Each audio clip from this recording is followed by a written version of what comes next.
Good morning, Patreon people, Patreon peeps. Peep, peep. Hi. Happy Halloween. Are you guys doing anything? I'm definitely not. Halloween started for sure in Venice. Excuse me.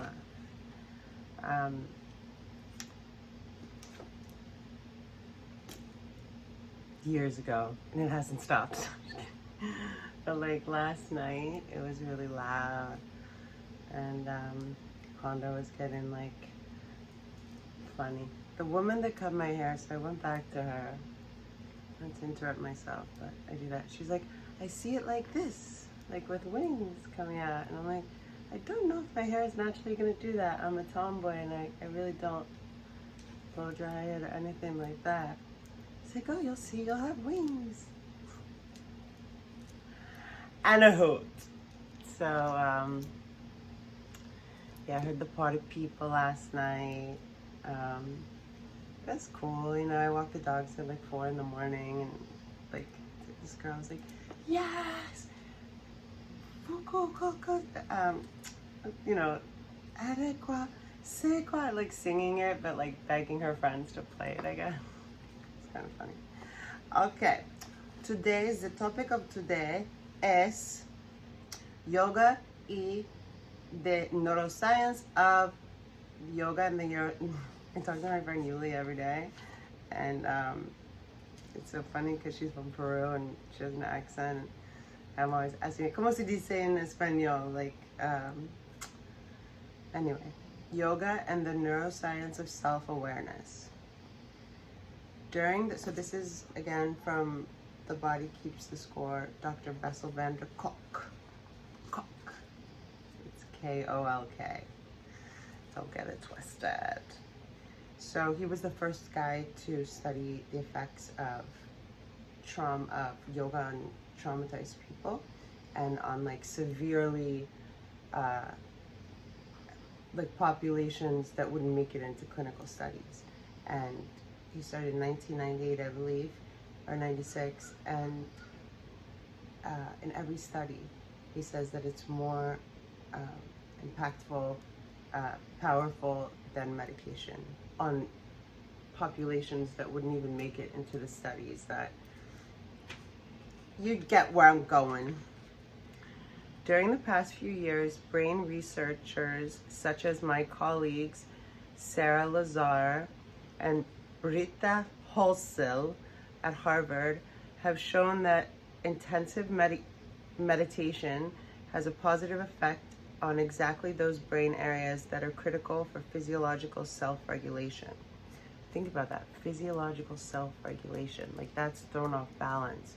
It's almost like, in a way, depending on the effects of the trauma, like how when people that have a stroke have to relearn how to talk, how to walk, how to write, and all that stuff.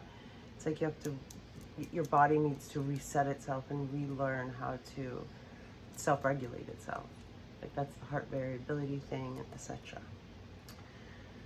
Like noticing that they're not breathing, like that would happen to me. It still happens to me. Aussie is a very good reminder because he breathes really loud. In the latest yoga study with 6 women with histories of profound early trauma, we also found the first indications that 20 weeks of yoga practice increased activation of the basic self system, the insula and the medial prefrontal cortex. I have a little note here. The brain area that activates, let's go to chapter 6, that activates physical regulation. That makes sense. This research needs much more work, but it opens up new perspectives on how actions that involve noticing and befriending the sensation in our bodies can produce profound changes in both mind and brain that can lead to healing from trauma. Something just popped in my head, like there's this saying in yoga, the pose that you don't want to be in, you should stay in that one a little bit longer. I understood that more on like an ego, sort of like conquering your ego in a little way, but also I can see now how the brain, it would be analogous to like, okay, I can do this for 4 more breaths. You know what I mean? And then the brain remembers, okay, I can do things. You know what I mean? Remembers. And that I don't need to go into fight or flight. I can breathe. After each of our yoga studies, we ask the participants, basic self-system is the insula. The insula is the basic self-system. Okay. After each of our yoga studies, we ask the participants what effect the classes had on them.